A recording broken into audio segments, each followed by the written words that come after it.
chapitre sur la continuité et la dérivabilité sur un intervalle, nous allons voir le théorème des valeurs intermédiaires. L'idée pour comprendre ce théorème est de partir d'une situation comme ceci. Si je prends, en m'intéressant sur l'axe des ordonnées, un nombre quelconque, admettons ici, compris entre f de a et f de b, je vais appeler cette valeur k, par exemple. Si je prends un nombre entre f de a et f de b, eh bien, est-ce que nécessairement, je vais pouvoir trouver un antécédent tel sorte que ce point-là appartiendrait à la courbe?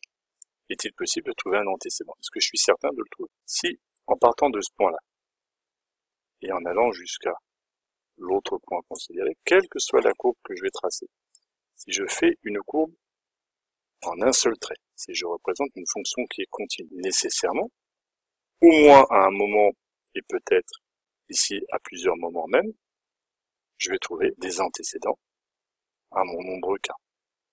C'est-à-dire que, puisque ma fonction est continue, nécessairement, le trait passe sur tout l'intervalle ici entre f de a et f de b, et tout réel étant pris sur cet intervalle-là aura un antécédent. Si maintenant je me pose la même question, mais avec une fonction qui n'est plus continue, qui est donc des morceaux qui sont tracés au stylo sans force, en lâchant le stylo, une courbe qui est tracée en lâchant le stylo, eh bien, en prenant un réel k, compris entre f de a et f de b, je n'ai plus la garantie qu'il ait bien un antécédent, et ici ce serait le cas. Certains réels auraient des antécédents, évidemment, mais le fait que ma fonction ne soit pas continue ne me permet pas d'être certain que, en prenant un réel entre f de a et f de b, on ne peut pas être certain qu'il existe un antécédent. Cette situation, en fait, illustre ce que nous allons appeler le théorème des valeurs intermédiaires, qui est un théorème fondamental. Si f est une fonction continue, et la situation que nous venons de voir vous a montré l'intérêt de parler de la fonction continue sur un intervalle, c'est d'ailleurs uniquement pour ça qu'on vous apporte cette notion de continuité, en étant léger sur la rigueur, pour pouvoir vous présenter ce théorème des valeurs intermédiaires.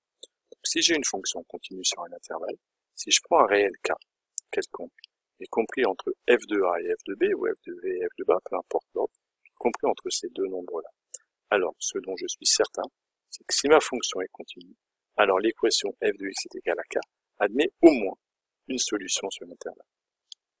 Il faut que la fonction soit continue pour qu'on soit certain de trouver au moins un antécédent. Alors ça nous amène à une première illustration qui représente à peu près ce que nous avons vu dans la situation précédente. J'ai une fonction qui est continue sur un intervalle a, b. On a a f de a ici, b f de b ici. Et bien, quelle que soit en violet la valeur de k que je vais prendre, comprise entre f de a et f de b, nécessairement, la droite horizontale, l'équation y est égale à k, va couper au moins une fois ma courbe, puisque ma fonction est continue. Donc on l'écrirait comme ça, la fonction f est bien continue sur l'intervalle AB, l'image de l'intervalle AB est donc un intervalle sur l'axe des ordonnées, et donc tout réel k compris entre f de a et f de b est bien l'image d'au moins un élément de l'intervalle de départ des antécédents. Inversement, c'est le contre-exemple qui justifie de parler de fonction continue. Ici, je prends une fonction qui n'est pas continue, eh bien, j'ai la même situation. On voit bien qu'on peut trouver des nombres k qui n'ont pas d'antécédent. Donc on pourrait dire, comme la fonction n'est pas continue sur l'intervalle, eh bien l'image de l'intervalle AB n'est pas un intervalle, et donc il existe des réels k entre f de a et f de b pour lesquels l'équation f de x est égale à k n'a pas de solution. Première application pour ce théorème des valeurs intermédiaires, on me donne ici une fonction définie par un tableau de variation et on me demande de démontrer que l'équation f de x égale à 12 admet au moins une solution sur l'intervalle moins 3, 7. La question est généreuse, elle est gentille, puisqu'on me demande de montrer qu'il y a au moins une solution, on ne me demande pas de les trouver toutes. En regardant le tableau de variation, la fonction démarre en 25 quand x vaut moins 3, et quand x est égal à 1, la fonction est décroissante, donc sur cet intervalle, pour atteindre la valeur 10. Déjà ici, j'ai franchi la valeur 12 une fois. Donc on va se contenter de cette première partie du tableau de variation pour justifier que ici, sur l'intervalle moins 3, 1, l'équation f de x égale à 12 va admettre une solution.